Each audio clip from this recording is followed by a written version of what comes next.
ग़ज़वे हुनैन खां पोइ पाण सॻुरन सल्लल्लाहु अलैहि वसल्लम जिन माले ग़नीमत तक़सीम फ़रमाइणु शुरू कयो। पोइ अहिड़नि माण्हुनि खे जंहिंजी दिलदारी ऐं तारीफ़ क़ल्ब लाइ हिसो ॾिनो वञे, अहिड़नि खे नबी करीम सल्लल्लाहु अलैहि वसल्लम जिन पहिरीं माल ॾिनो। अबू सुफ़ियान ऐं उन जे पुटनि यज़ीद ऐं माविया खे पाण सॻुरन सल्लल्लाहु अलैहि वसल्लम दिलि खोले माल ॾिनो। पोइ कुरैश जे सरदारनि खे पाण सल्लल्लाहु अलैहि वसल्लम फ़याज़ी सां कसीर तादाद में माल ॾिनो।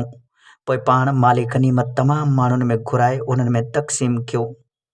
उन तक़सीम वारनि में जंहिंमें माल विरायो वियो हो, उन्हनि में मदीने जा अंसारी तमामु थोरा हुया। पोइ किन माण्हुनि में इहा ॻाल्हि हली त नबी करीम सल्लल्लाहु अलैहि वसल्लम जिन मुहाजिरनि खे माल ॾिनो आहे ऐं मदीने जे अंसारनि खे नाहे ॾिनो बल्कि घटि ॾिनो आहे। जॾहिं पाण सॻुरन सल्लल्लाहु अलैहि वसल्लम खे इन ॻाल्हि जी ख़बर पई, तॾहिं पाण मदीने जे अंसारनि खे हिकु जाइ ते घुराए करे खेनि फ़रमायो त ए मदीने जा अंसारियो, छा मां तव्हां वटि हिन हाल में न आयो हुउसि जो अवीं सभु गुमराह हुयो, पोइ मुंहिंजे ज़रिए अलाह पाक अव्हां खे हिदायत ॾिनी। अवीं ग़रीब ऐं मुफ़लिस हुयो, अलाह पाक मुंहिंजे ज़रिए अव्हां खे दौलतमंद कयो। अवीं हिक ॿिए जा दुश्मन हुयो, अलाह पाक अव्हां जी टुटल दिलनि खे जोड़े छॾियो। पोइ त तमामु अंसार हिकु ज़बान थी इक़रार कयो त असां ते अल्लाह जो ऐं उन जे रसूल जो फ़ज़ल ऐं अहसान सभ खां वधीक आहे। जॾहिं उहे अंसार ख़ामोश थी विया, तॾहिं पाण सॻुरन सल्लल्लाहु अलैहि वसल्लम जिन फ़रमायो त ए अंसारियो, छा अवीं मूंखे हिन सुवाल जो जवाबु ॾींदो?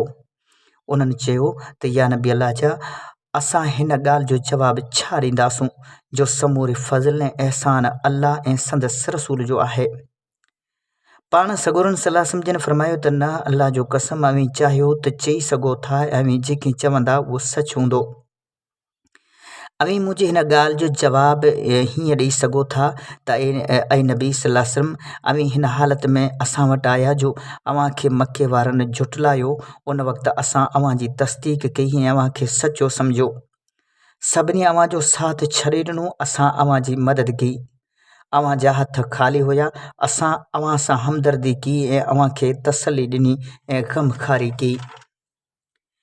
पोइ पाण सॻुरन सल्लल्लाहु अलैहि वसल्लम जिन वॾे नाज़ ऐं एतमाद सां माल तक़सीम करण में फ़र्क़ जी वजह वॾी हिकमत सां हीअं बयानु फ़रमाई त ए अंसार जी जमात, छा दुनिया जी थोरनि ॾींहंनि जी ज़िंदगी लाइ जेको मां उन्हनि जी दिलनि जी तस्कीन लाइ उन्हनि खे माल ॾिनो आहे, इन लाइ त उहे इस्लाम ते साबित क़दम रहनि ऐं अव्हां खे अव्हां जे इस्लाम ते छॾे ॾिनो, इन करे अव्हां जी दिलनि में मुंहिंजे बारे में को ख़्यालु आहे छा?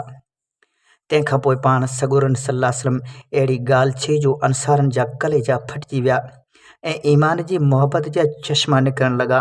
पाण करीम सल्लल्लाहु अलैहि वसल्लम जिन फ़रमायो त ए अंसारनि जी जमात, छा अवीं हिन ॻाल्हि ते राज़ी न आहियो त ॿिया माण्हू रिढूं ॿकरियूं वठी वञनि ऐं अवीं पंहिंजे घरनि में अल्लाह जो रसूल वठी वञो?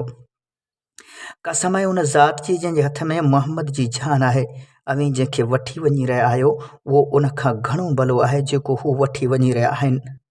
अंसार त शार यानी कपिड़े जो उहो अस्तर आहिनि जेको जिस्म सां लॻियलु हूंदो आहे ऐं ॿिया माण्हू त कपिड़े जो ॿाहिरियों हिसो आहिनि। पोइ पाण सॻुरन सल्लल्लाहु अलैहि वसल्लम जिन अंसारनि लाइ दुआ घुरी त ए अल्लाह, अंसारनि ते रहम फ़रमा, अंसारनि जी औलाद ते रहम फ़रमा ऐं अंसारनि जी औलादनि जी औलाद ते रहम फ़रमा। इहो ॿुधी अंसार सभई रोई पिया, एतिरो रोना जो उन्हनि जूं ॾाढ़ियूं लुड़कनि सां भरिजी पियूं ऐं चवणु लॻा त असां इन ॻाल्हि ते राज़ी आहियूं जो रसूलुल्लाह सल्लल्लाहु अलैहि वसल्लम असां जे हिसे में ऐं नसीब में आहे। सही बुख़ारी बाब ग़ज़वा अत-ताइफ़।